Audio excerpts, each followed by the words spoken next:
Hey, what's going on, guys? It's Rob from Harris Avenue. Happy Monday. I'm still recovering from the long weekend, so I hope my voice doesn't sound too funny today. I do hope you guys enjoyed your 4th of July holiday. We have two DC topics to talk about today. The first one being the Joker, and director Todd Phillips had some words to say, kind of prepping us for that movie, and it's going to upset some fans for sure. And also, we're going to talk about Zack Snyder and the image he released on Vero that depicted Cyborg at a cemetery, and also him talking about a plot hole that may have existed in his cut of the movie. I know there's a lot of other things going on in the world of comic book movie news. We'll get to that later on this week, especially with Comic-Con coming up. So there's going to be a lot of things to talk about for sure. But today we focus on the DC topics, and the first thing we're going to kick this off with is the Joker. And this is kind of fitting that this Empire Magazine, or at least part of this interview from Empire Magazine, is dropping today, or leaks, or came out today, because we did talk about Joker in the Reading the Comments video yesterday on Sunday. It was a great discussion talking about Joker's origin, and if he does have a true origin, which he does, is this an origin that we need to see adapted in the big screen? So I had some thoughts on that. Check that video out if you haven't already, but I'm going to go ahead and continue. It's like a continuation of that with this interview. So I'm actually reading an article from IndieWire right here. So I'm just going to read a little bit to you, then we'll talk about it. So from IndieWire. During a recent interview with Empire Magazine, Phillips says he's fully prepared for comic book fans to be angry over just how unfaithful Joker is to the comics. We didn't follow anything from the comic books, which people are gonna be mad about, Phillips said. We just wrote our own version of where a guy like Joker might come from. That's what was interesting to me. We're not even doing Joker, but the story of becoming Joker. It's about this man. Phoenix was the actor Phillips envisioned for the character from the very beginning. I think he's the greatest actor, the director said.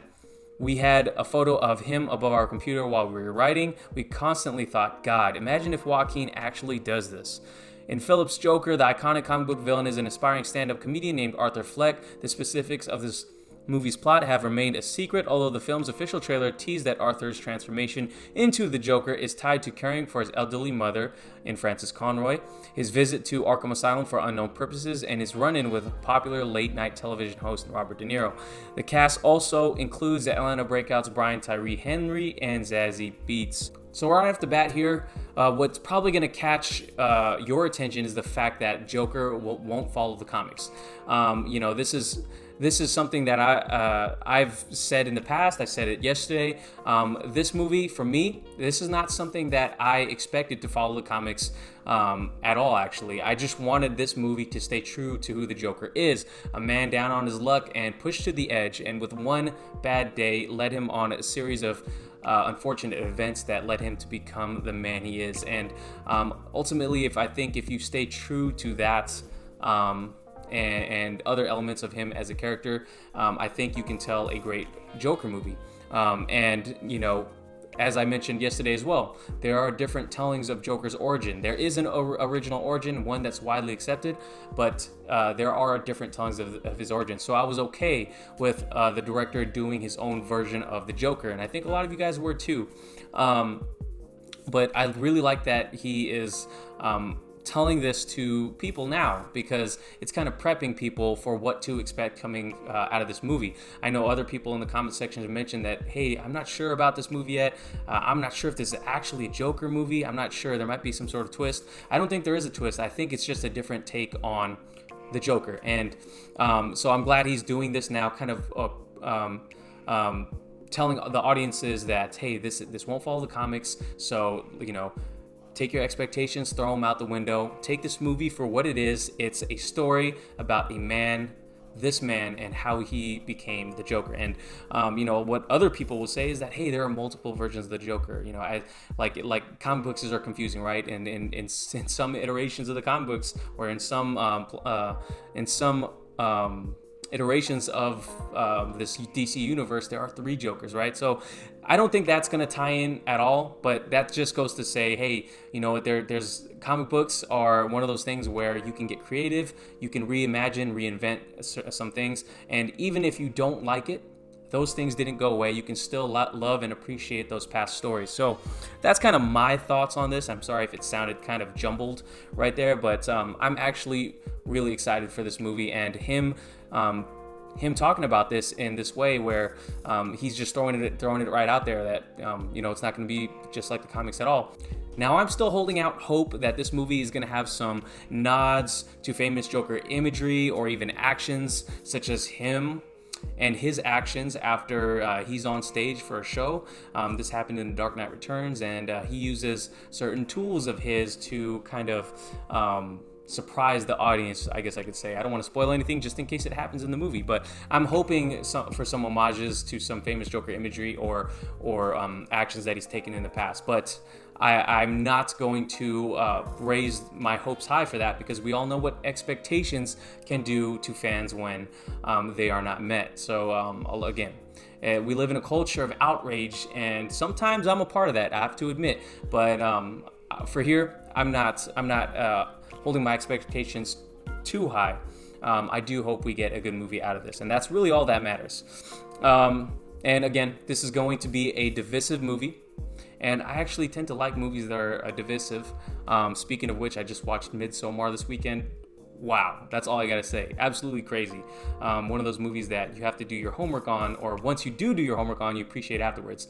I don't expect this movie to be that divisive, but I do think it may split the comic book audience. So let me know what you guys think about this Joker movie. How excited are you now that we got these words from Todd Phillips saying that it won't follow the comics? Let me know your thoughts in the comments below.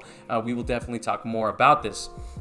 Moving on to the last topic of today, it is Zack Snyder. And Zack Snyder, again, like I said, he's releasing a ton of things on Vero. It's crazy how he can release all of these images. And in his latest drop, he dropped an image of Cyborg at a graveyard, and it is definitely not the Cyborg in the graveyard that we saw in the Justice League that was released in theaters. In this particular image, Cyborg is on his hands and knees in front of a graveyard, and it looks like he's punching the ground. It looks like he's it's kind of a wide shot, so you can't really see his face at all, but it looks like he's very upset and he's punching the ground. It doesn't look like to me he was digging, but as you can see here in the in Zack Snyder's words, he says Vic pounds the earth at the family plot.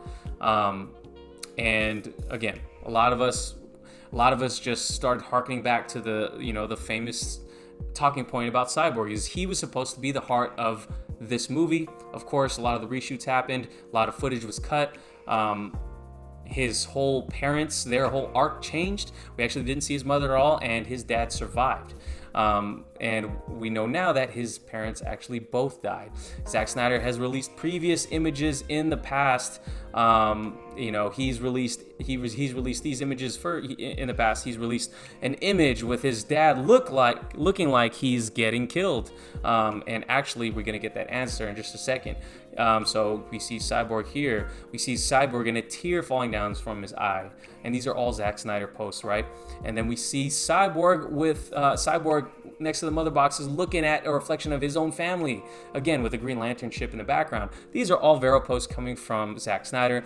And just most recently, fans brought up a potential plot hole for this movie, and they took to Vero to ask Zack Snyder a question.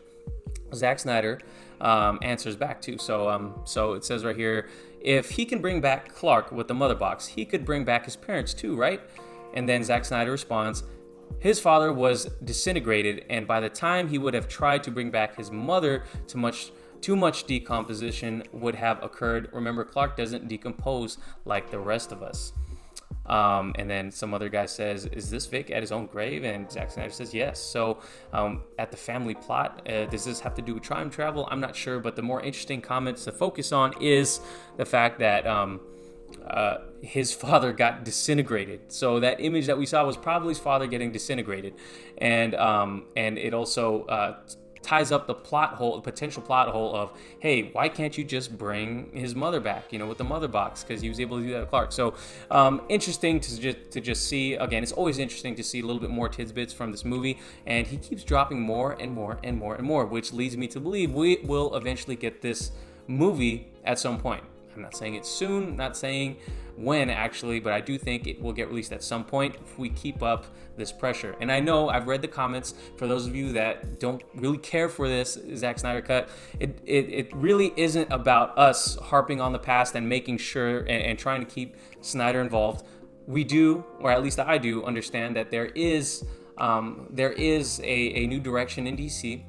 And I'm on board with that direction. But that doesn't negate the fact that there is a cut of Justice League out there that is fully Zack Snyder's.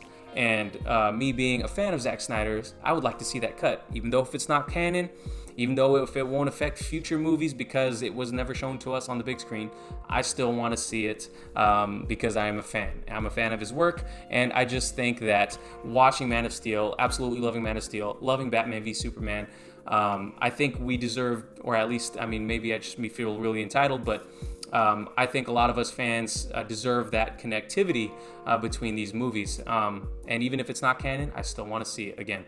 So that's my thoughts on this. Really cool to see this new image dropped by Zack Snyder. Can't wait for what he's going to drop next. Stay tuned to this channel to make sure you get that info and get our thoughts on that. But let me know what you think about this image. Comic-Con's coming up. I'm sure we'll get more. So thank you guys for watching. If you did enjoy this video, please give it a like. Subscribe if you haven't already. Share the video with any friends that might be interested. Hit the notification bell to be notified for more videos like this. And I will catch you guys in the next video. Peace.